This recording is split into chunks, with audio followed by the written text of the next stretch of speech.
দেশের বাইরে আমার কোনো ঠিকানা নেই, এটাই হলো আমার ঠিকানা। এই দেশ, এই দেশের মাটি, মানুষই আমার সব কিছু। অনেক দিন আপনারা দেখেছেন যে পরিবার থেকে আমরা দূরে রয়েছি, সেজন্যই আমি পরিবারের সঙ্গেই এবার সময় কাটানোর জন্য এখানে এসেছি এবং আমি আমার চিকিৎসা করেছি।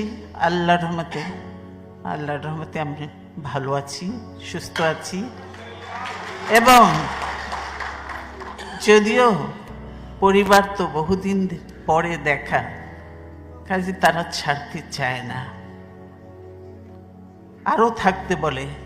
কিন্তু আপনারা প্রত্যেকে জানেন যে দেশের কি অবস্থা, এবং এই মুহূর্তে আমাকে দেশে যাওয়াটাও প্রয়োজন, সেজন্যই আমাকে যেতেই হবে।